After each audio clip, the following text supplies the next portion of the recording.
امیر روپیہ ایجاد کرتے ہیں۔ پچھلی رات میں نے لکھائی چھوڑ کر ٹی وی پر ایک نوجوان الگس اینڈ گراہم بیل کے بارے میں پروگرام دیکھا۔ گراہم نے حال ہی میں اپنے فون کا پیٹنٹ حاصل کیا تھا اور اب اس بات پر پریشان تھا کہ بہت زیادہ لوگ اس ایجاد کو خریدنے کے خواہش مند تھے۔ اسے ایک کمپنی کی طلب تھی اور اس کے لیے وہ اس زمانہ کی عظیم ترین کمپنی ویسٹرن یونین میں گیا اور اس سے کہا کہ آیا وہ اس کی چھوٹی سی کمپنی اور اس کے پیٹنٹ کو خرید لیں گے۔ اس نے ان سے $1,00,000 کا تقاضا کیا۔ ویسٹرن یونین کے صدر نے اتنی بڑی قیمت مانگنے پر گراہم بیل کو لتاڑا اور سودا کرنے سے انکار کر دیا۔ صدر نے کہا کہ قیمت محض کا حصہ تک زیادہ تھی، بعد میں جو کچھ ہوا وہ تاریخ کا حصہ ہے۔ کروڑوں ڈالر کی صنعت وجود میں آئی اور AT&T کمپنی کی بنیاد رکھی گئی۔ گراہم بیل کے پروگرام کے فوری بعد شام کی خبریں نشر ہونے لگیں۔ خبروں میں ایک کمپنی کے بارے میں اطلاع دی گئی کہ وہ اپنے عملہ کی تعداد کو کم کرنے کے لیے چھانٹی کرنے والی تھی۔ مزدور غصے میں تھے۔ انہوں نے کمپنی کی انتظامیہ پر غلط کاری کا الزام عائد کیا۔ ایک مینیجر جو برخاست کیا جا چکا تھا، اس کی عمر 45 سال کے لگ بھگ تھی۔ وہ اپنی بیوی اور 2 بچوں کے ہمراہ فیکٹری کے دروازے پر کھڑا گارڈ سے بار بار استدعا کر رہا تھا کہ وہ اسے اندر داخل ہونے دے تاکہ وہ انتظامیہ سے مل کر اپنی برخاستگی کے حکام کو فسخ کروا سکے۔ اس نے ابھی ایک گھر خریدا تھا اور اسے ڈر تھا کہ یہ اس کے ہاتھ سے نہ نکل جائے۔ کیمرہ اس کی اس کم کس پریسی اور بے چارگی کو تمام دنیا میں نشر کر رہا تھا۔ میرا دھیان لازمی طور پر اس کی طرف گیا۔ 1984 سے میں نے پیشہ ورانہ طور پر پڑھنا شروع کیا ہے۔ یہ ایک عظیم تجربہ ہے اور میں اس سے لطف اندوز ہوتا ہوں۔ بعض دفعہ میں پریشان بھی ہو جاتا ہوں۔ آج تک میں نے ہزاروں انسانوں کو تعلیم دی ہے اور اپنے سمیت میں نے ان سب میں ایک چیز مشترک دیکھی ہے۔ ہم سب بے تحاشا باصلاحیت ہیں اور خدا نے ہمیں بہت سی صفات سے نوازا ہے، لیکن جو چیز ہمیں آگے سے روکتی ہے وہ ہے خود اعتمادی کا فقدان، تکنیکی صلاحیتوں کی کمی ہمیں پیچھے نہیں دھکیلتی، بلکہ خود پر بھروسہ نہ ہونے کی وجہ سے ہم دوسرے لوگوں کے مقابلے میں بچھڑ جاتے ہیں۔ کوئی تھوڑا پیچھے رہ جاتا ہے، کوئی زیادہ۔ ایک دفعہ جب ہم اسکول کی تعلیم سے فارغ ہو جاتے ہیں تو ہم میں سے اکثریت کو معلوم ہوتا ہے کہ کالج کی تعلیم اور ڈگری یا اچھے نمبر ہی مستقبل میں کامیابی کی ضمانت نہیں۔ کالج سے باہر کی دنیا میں اچھے گریڈوں سے بھی زیادہ کسی اور چیز کی احتیاج ہے۔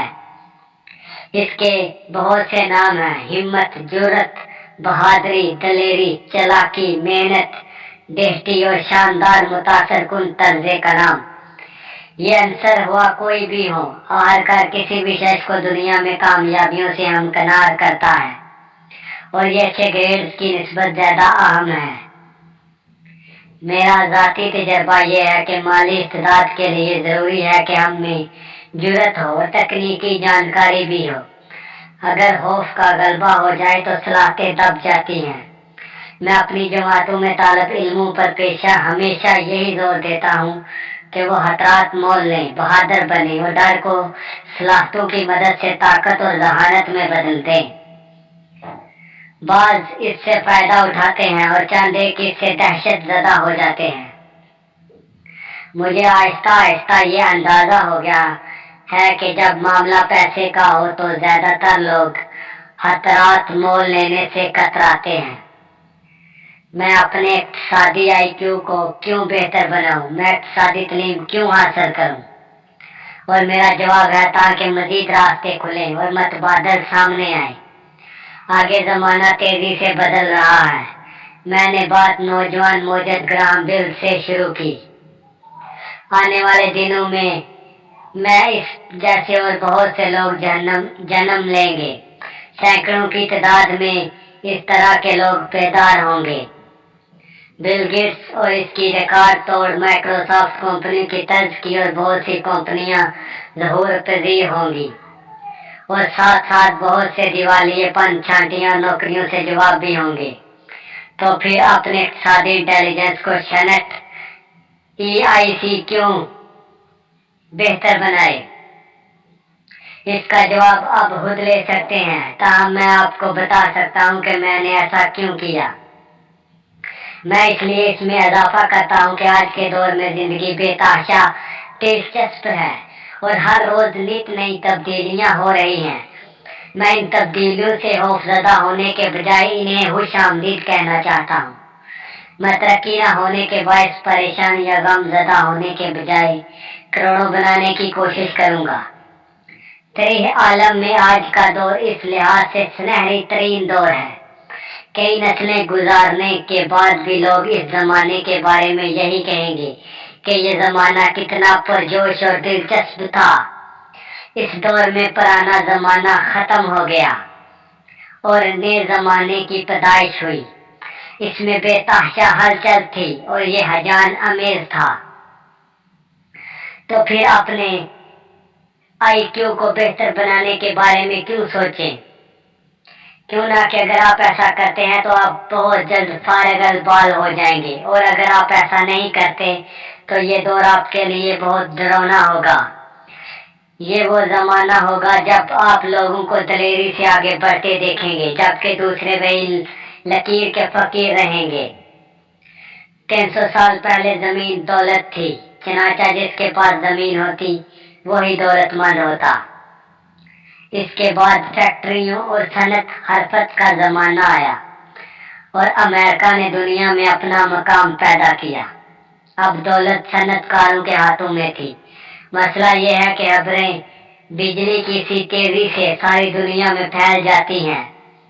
آج کی دولت کو 4 دیواریوں اور سرحدوں کے پس پشت چھپایا نہیں جا سکتا، جیسے کہ پہلے زمین جائیداد اور فیکٹریوں کو سرحدوں کے اندر باحفاظت رکھا جا سکتا تھا۔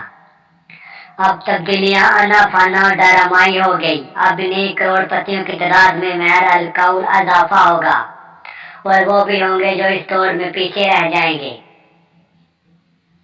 آج میں ایسے بہت سے فرد دیکھتا ہوں جو کشمکش حیات میں ڈوبے ہیں اور سخت محنت کر رہے ہیں، کیونکہ ابھی تک وہ قدیمی حالات سے چمٹے ہوئے ہیں اور تبدیلی کے بالمقابل ہیں۔ میں ایسے لوگوں کے بارے میں جانتا ہوں جن کی ملازمتیں ختم ہو رہی ہیں اور ان کے گھر ان سے چھین رہے ہیں، اور اس کے لیے وہ اپنے مالک کی تکنیک اور اس کی بحیلی کو مورل الزام ٹھہراتے ہیں۔ ہو سکتا ہے غلطی ان کی اپنی ہو۔